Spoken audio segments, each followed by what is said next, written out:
축제가 끝난 다음 날이라는 제목으로 하나님 말씀을 나누겠습니다. 오늘 임직식도 있어서 말씀이 평소보다는 아주 조금은 짧을 수 있을 텐데요.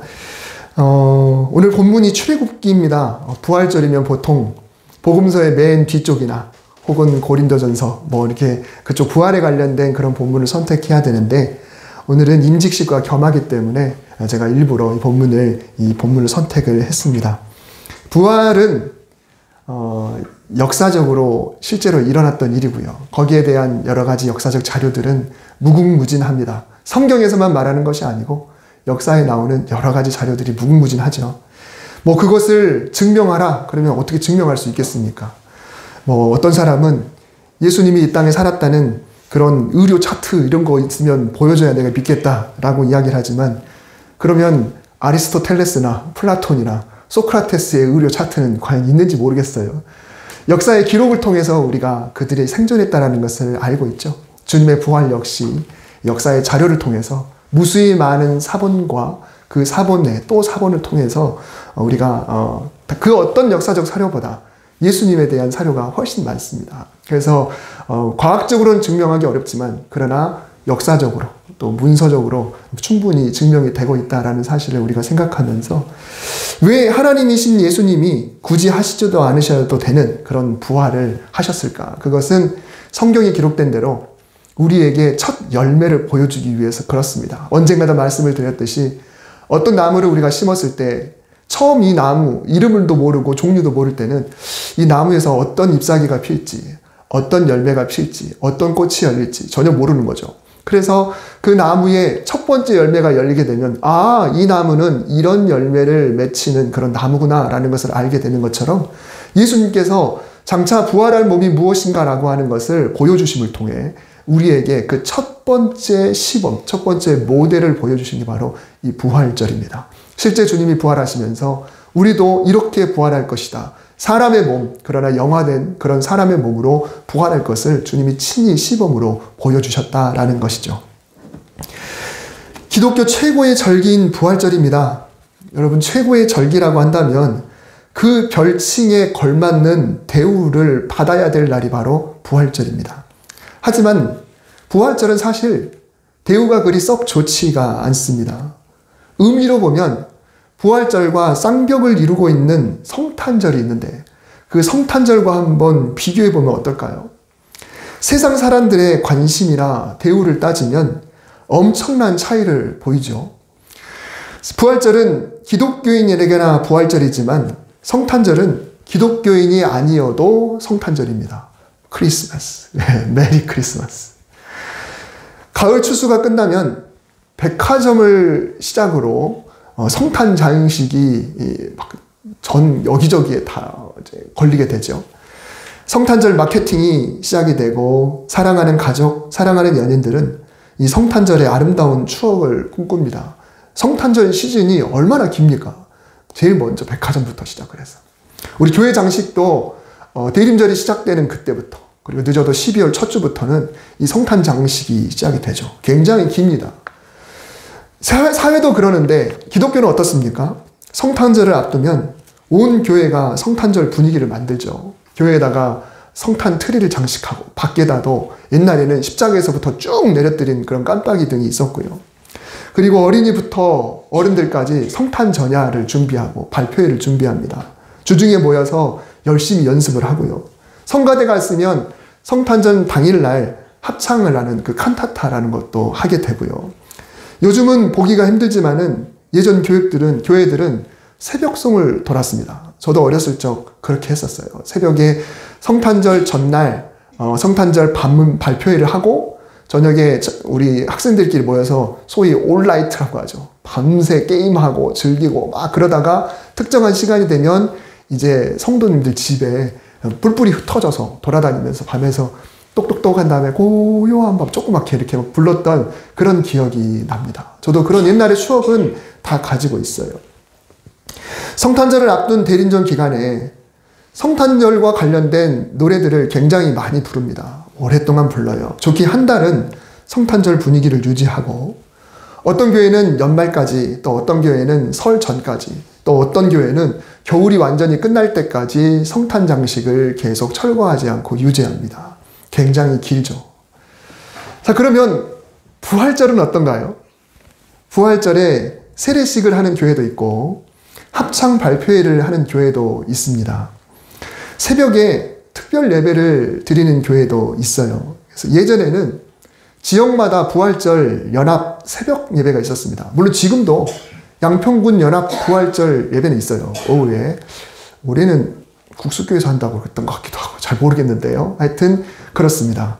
서울도 있죠. 부활절 연합 초교파로 하는 그런 예배가 있습니다. 근데 예전에는 새벽에 모였어요. 그럼 저도 어렸을 기억에 그거를 드리겠다고 새벽에 일어나가지고 깜깜한데 지금 이 계절이 아직 새벽이 더운 계절 아니잖아요. 춥잖아요. 그러면 벌벌벌 떨면서 가면은 그 넓은 운동장에서 보통 예배를 드렸거든요. 학교, 미션스쿨 그 학교에서 모이면 그 도시 안에 있는 많은 기독교인들이 그 새벽에 막 그쪽으로 쫙 모여듭니다. 그러면 골목을 다니면서 막 성집전신대요. 왜냐하면 연세 드신 여자분들이 흰 한복을 입고들 이렇게 모였거든요. 그러면 갑자기 막 하얀 슥슥 지나가니까 그때 막 엄청 무서웠던 기억이 있습니다.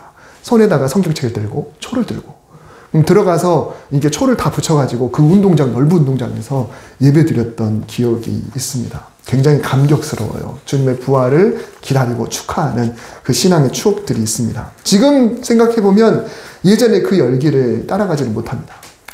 그때는 그렇게 했다고 쳐도 그마저도 부활절은 아쉽게도 딱 하루뿐이에요. 성탄절을 기다리는 대림절에는 온통 예수님의 탄생에 집중하지만 부활절을 기다리는 사순절은 온통 예수님의 부활보다는 십자가, 죄, 피 흘림, 고난, 죽으심에 집중을 합니다. 그러다가 부활절 당일이 됐으면 그때서야 부활을 감사하고 찬양하는 그런 절기가 바로 부활절입니다. 여러분, 우리가 부활절 찬송을 다른 때 부릅니까? 안 부릅니다. 부활절 예배 때 말고는 거의 부르지 않습니다. 오늘 몰아서 한 3곡, 4곡 부활절 찬송을 불렀는데요. 평소에 안 부르니까 좀 몰아서 부른 감도 없지 않아 있습니다. 다른 때 부르면 좀 어색하죠. 마지막에 우리가 예배 전에 마지막 불렀던 하나님의 독생자 예수. 그게 우리 복음성가에는 주 하나님 독생자 예수라고 나온 곡인데 그 1절에 보면 죽음에서 부활하신 나의 구세주. 딱 그거 한 절 딱 들어가 있죠.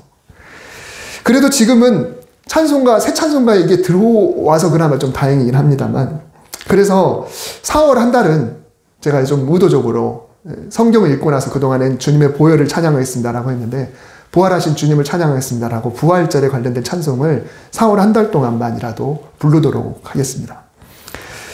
고난이 있어야 죄사함이 있고 부활이 있어야 죄사함이 완성이 됩니다. 그러니 고난과 부활은 둘 다 절대로 없어서는 안 될 중요한 사건입니다. 부활절 새벽에 감격의 촛불 예배를 드리고 교회에서 부활절 칸타타와 세례식과 마음껏 감사하는 그런 예배를 드리지만 정작 부활절이 끝나면 내년을 기약하게 된다는 것이 바로 이 부활절 축제의 아이러니입니다. 굉장히 아쉽죠. 오늘 출애굽기 28장, 29장, 오늘 본문은 29장인데 28장과 29장은 하나님께서 이스라엘 백성들에게 주신 율법 중에 제사장에 관한 규례입니다. 먼저 이 내용을 쭉 보면은 제일 먼저는 하나님께서 제사장을 지목해 주십니다. 모세에게 너의 형 아론 그리고 아론의 내 아들 모세에겐 조카가 되겠지요. 그들을 제사장으로 지목을 합니다. 이들은 앞으로 대대로 세습하면서 제사장직을 수행하게 될 것입니다. 제사장 가문을 이뤄가는 거죠. 누가 제사장이 될 것인가를 먼저 지목하시고 두 번째로는 이들의 복장을 정해 주십니다. 그런데 이 복장의 분량이 굉장히 깁니다. 무려 40절에 달해요. 제사장 복이 그냥 이런 거 입어라 대충 하면 되는데 그렇지 않습니다. 머리에서 쓰는 모자부터 발끝까지 속옷과 겉옷, 보석의 종류와 위치, 모든 재료 그리고 그 모양, 수술 하나까지 어떻게 할 것인지 그리고 정확하게 어디다가 뭘 달 것인지 무려 40절에 가까운 어마어마한 분량으로 제사장 복장을 가르쳐 주십니다. 그 다음에는 제사장을 공식적으로 임명하는 위임식에 대한 규례입니다. 이제 제사장을 세웠으니까 공식적으로 제사장이 됐습니다 라고 하는 예식을 하게 되는데, 이 제사장 위임식도 정말 자세하고요. 그리고 거창합니다. 매일 수송아지 1마리와 순양 2마리를 잡는데, 잡는 요령도 굉장히 까다롭고요. 그 잡은 것들을 어떻게 할 것인지, 고기 덩어리는 살덩어리를 어떻게 할 것인지, 또 피는 어떻게 할 것인지, 이 제사 방법이 굉장히 자세하게 나옵니다. 그리고 이 위임식을 무려 7일 동안 하게 되는데, 7일 동안 매일 똑같은 방법으로 치르게 됩니다. 그러니 이 제사장을 임명하는 의식이 얼마나 복잡하고 엄숙하겠습니까? 이 제사장에게 복장이 왜 중요할까요? 우리가 평소와 달리 옷을 정말 잘 갖춰 입으면 스스로 몸가짐은 물론 마음가짐도 달라지고요. 또한 나를 바라보는 사람들도 나에 대한 반응이나 마음 씀씀이를 달리하게 되죠. 저는 주일에만 양복을 입는 목사입니다. 제가 여주에 있을 때는 매일 양복을 입고 출근을 했죠. 사무실에 가고 매일 신방하고 했으니까. 그런데 저는 이렇습니다. 그래서 평소에는 그냥 평상복을 입고 다니고요. 좀 이렇게 바람 쐬러 여기 주변에 마실 나갈 때는 좀 추리닝 입고, 평소에는 그래도 좀 깔끔하게 이렇게 입고 다닙니다. 근데 얼마 전에 요 앞에 CU 편의점이 있잖아요. 여기 연잎밥집 앞에. 근데 제가 그때는 우리 교육자 회를 가느라고 낮에 양복을 딱 입고 이제 하이패스를 충전하러 거기를 딱 들어갔어요. 그랬더니 그 사장님 아주머니, 굉장히 친절하시고 걸걸하신 분이신데, 그분이 저를 딱 보면서 깜짝 놀라는 표정이 제가 기억이 나요. 왜냐하면 평소에 갈 때는 항상 그냥 이렇게 가가지고 1+1 이런 것만 사고 항상 그냥 뭐 이렇게 포인트하고 막 이런 그냥 대충 하고 갔는데, 그날은 딱 올리고 양복에 넥타이에 딱 하고 나니까 이런 모습을 처음 본 거죠. 그러니까 평소의 복장이 저의 마음가짐이기도 하지만 남이 나를 바라보는 그런 마음가짐도 바뀌게 되는 거죠. 그래서 하나님께서는 제사장에게 그런 정말 특별한 옷을 입힌 거예요. 너 스스로도 마음을 가다듬고 남이 너를 볼 때도 마음을 가다듬을 수 있을 만한 최고로 아름답고 최고로 좋고 최고로 정갈한 복장을 하나님이 정의해 주신 것이죠. 사도 바울은 갈라디아서 3장 27절에서 누구든지 그리스도와 합하기 위하여 세례를 받은 자는 그리스도로 옷 입었느니라 라고 했고, 로마서 13장 14절에서도 오직 주 예수 그리스도로 옷 입고 라는 이야기를 했습니다. 여러분, 이 표현을 우리가 주목을 해야 합니다. 우리가 무엇으로 옷을 입어요? 주 예수 그리스도로 옷을 입는다. 세례받은 우리는 대충 사는 사람이 아니라 예수 그리스도라고 하는 정장, 예수 그리스도라고 하는 최고의 옷을 입고 있는 사람이다라고 하는 것을 절대로 잊지 말아야 된다라는 것입니다. 그리스도로 옷 입은 사람은 함부로 살아갈 수가 없죠. 나도 내 마음가짐을 굳건히 하고, 그리고 남들이 나를 볼 때도 그리스도로 옷 입은 자다운 모습을 볼 수 있게 해야 되는 거예요. 우리를 보면서 깜짝 놀라는 거예요. 저 사람은 어떻게 이런 상황에서 저렇게 차분할 수 있을까? 남들은 다 화를 내는데 저 사람은 어떻게 이런 상황에서 인내할 수가 있지? 저 사람이 이런 상황에서 어떻게 저렇게 행복할 수가 있을까? 그리스도로 옷 입은 우리의 모습을 보면서 깜짝 놀라게 해야 합니다. 제사장의 복장은 최고의 아름다움과 최고의 성결함이 특징입니다. 하나님은 이 옷에 일부러 최고의 재료와 상징적인 의미를 잔뜩 담으셨어요. 옷을 입은 제사장은 물론 바라보는 백성들도 그 앞에 조심하고 예의를 갖추고 마음을 더 가다듬게 되는 것입니다. 우리가 그리스도로 옷 입었어도 마찬가지입니다. 우리는 그리스도로 옷 입었다라고 하는 자존감, 그리고 고귀함, 그리고 거룩함, 이 모든 것들을 다 안고 살아가는 사람이라는 것을 절대로 잊지 말아야 합니다. 그래서 우리는 모두 하나님 앞에 특별한 의식을 경험한 바가 있습니다. 우선 우리는 모두 다 세례식을 경험했습니다. 제가 아는 한 여기 계신 분들 거의 대부분 세례를 다 받으셨어요. 거의 받으셨는데, 집사는 임명하는 것이어서 특별한 의식을 행하진 않습니다. 그냥 집사로 임명만 하면 돼요. 근데 세례는 다르죠. 세례는 의식을 행합니다. 세례 예식. 엄숙하게 교육도 받고 진행을 합니다. 저는 목사로서 목사 안수를 받았습니다. 목사는 임명식이라고 하지 않죠. 목사 안수식이라고 합니다. 목사가 많은 사람들이 보는 앞에서 안수위원 되는 목사님들이 뺑 둘러서 제 머리에다가 손이 한 7개, 8개는 올라가는 것 같아요. 그래서 무릎 꿇고 앉아서 안수하는 의식을 합니다. 구약으로 따지면 기름 붓는 그런 의식을 변명하는 건데요. 오늘 권사 직분을 받으시는 세 분 집사님도 물론 약식이긴 하지만 잠시 후면 의식을 행하게 됩니다. 여러분, 이 의식은 굉장히 중요합니다. 그냥 임명이 아니고 의식이죠. 우리가 구약의 제사장은 아니지만 하나님으로부터 직분을 받는다는 의미는 똑같습니다. 목사는 안수를 받을 때 또 처음으로 목사 가운을 입는 의식을 행해요. 장로님들도 장로 가운이 있습니다. 제가 성찬식을 진행할 때 입는 흰 가운, 보통은 흰 가운과 검정 가운 2개를 가지고 있는데요. 권사님들도 눈에 보이지는 않지만 의복을 입습니다.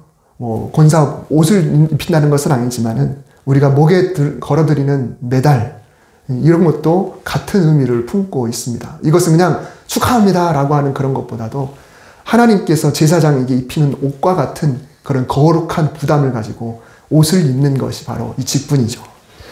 제사장 복장이나 위임식 규례처럼 오늘날의 의식이 복잡하진 않지만 그 의미는 똑같습니다. 하나님께서 세우는 모든 직분은 똑같습니다. 그리고 여러분 모두가 다 세례받을 때 그런 의식을 행했습니다. 이제 오늘 본문을 보겠습니다. 오늘 본문은 이스라엘 백성들에게 정말 고귀하고 엄숙하고 중요하고 축제와 같은 이 제사장 위임식을 다 마치고 나서 그 다음 날부터 매일 무엇을 해야 되는지에 대한 규례입니다. 38절에서 39절에 보면 하나님은 네가 제단 위에 매일 1년 된 어린 양 2마리를 드리되 아침에 1마리, 저녁에 1마리를 드리라고 말씀하십니다. 출애굽기의 모든 율법은 지금 시내산 위에서 모세와 나누는 대화이기 때문에 모세, 너는 네가 라고 했을 때 모세에게 말씀하신 것 같지만 그러나 42절에 보면 이는 너희가 대대로 하나님 앞에서 드릴 번제라 라고 말씀하셨습니다. 다시 말하면 모세에게 하시는 말씀이시지만 제사장이 성막에서 드려야 될 규정이고 백성들을 대표하는 제사장이라고 하는 그 의미에서 놓고 볼 때 이스라엘 백성들의 마음이 다 담겨야 될 매일 드려야 될 그런 의식이라는 것입니다. 언젠가 상번제에 관한 말씀을 제가 드렸어요. 작년에 여름 전에 제가 설교했었던 기억이 나는데 특별한 절기에 특별하게 제사를 드리더라도 매일 드려야 할 번제, 한자로 항상 상자가 붙는 상번제, 이 상번제를 빠지지 말고 드리라고 하나님이 명령을 하셨어요. 거창한 제사장 위임식은 위임식이고 바로 그 다음 날부터 그날 주어진 명령에 따라 마땅히 해야 할 일을 빠지지 말고 해 나가라는 명령을 하나님이 하신 겁니다. 서두에 제가 문제 제기했듯이 부활절은 기독교의 가장 큰 절기임에도 불구하고 평소에 우리가 그리 많이 생각하지 않는 절기이기도 합니다. 평소에 얼마나 부활을 이야기합니까? 평소에 얼마나 부활절을 이야기합니까? 우리 주변에 누군가가 세상을 떠났을 때, 이럴 때나 우리가 심각하게 생각하는 게 부활입니다. 오늘 세계 모든 기독교가 주님 다시 살아나심을 찬양하고 또 계란을 나누고 축제와 같은 그런 시간을 갖겠지만 오늘이 끝나면 언제 그랬냐는 듯이 부활의 감격이나 은혜나 그런 확신과는 동떨어진 생활을 할 수도 있습니다. 그러나 예수님의 부활이 나의 부활임을 고백하는 성도라면 당장 내일부터 어떻게 해야 되는가? 예수님께서 부활하셔서 사망 권세를 깨뜨리신 그 능력으로 하루하루를 또 살아가는 것입니다.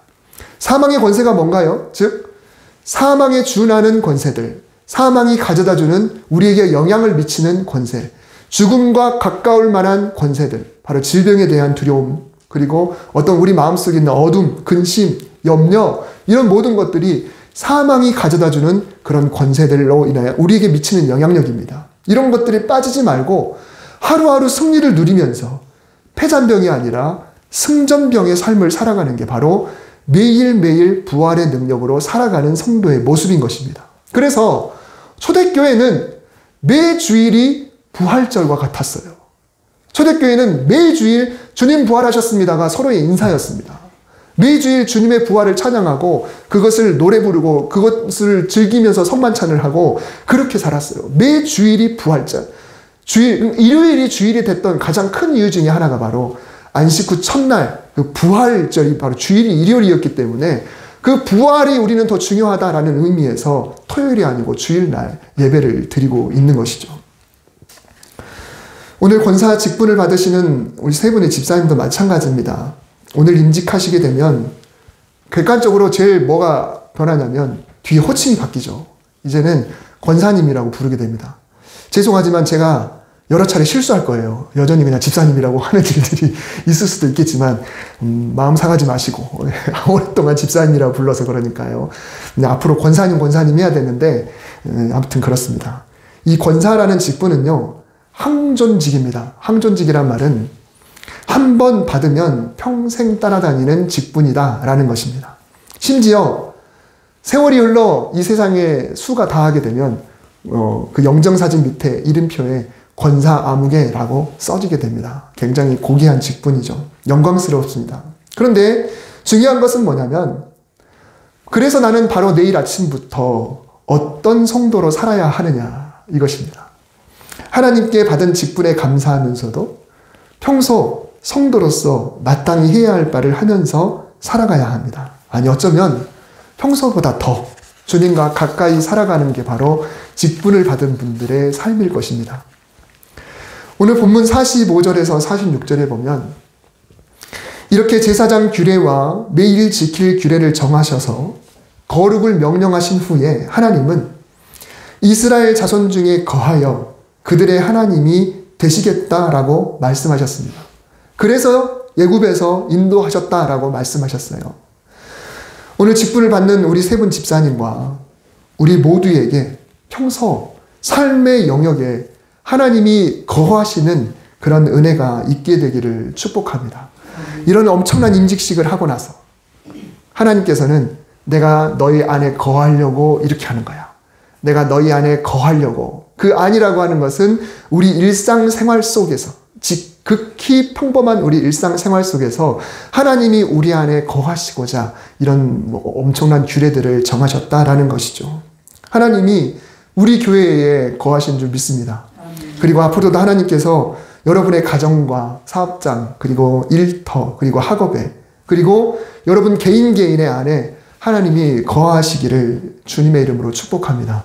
하나님이 함께 하시면 하나님이 일해 주시고 하나님이 역사하시고 또 우리 마음을 움직여 주시고 하나님이 도와주시는 은혜가 있습니다. 그 은혜를 위해서 우린 이렇게 주일날 예배를 드리는 것이고 또 세례도 받고 또 임직도 하고 또 이 부활절 예배를 드리는 것입니다. 우리 안에 거해 주시는 하나님의 그 은혜를 생각하면서 이 부활의 의미를 다시 한번 생각하는 그런 시간이 될 수 있기를 주님의 이름으로 축복합니다. 기도하겠습니다. 하나님, 오늘 우리와 함께 하신 하나님을 찬양합니다. 부활을 통하여서 우리에게 첫 열매가 되어주시고 그러나 우리가 이 부활의 의미를 너무 가볍게 여기고 일상을 생활할까봐 또 오늘 귀한 말씀을 주셔서 우리에게 깨닫게 하시니 감사를 드립니다.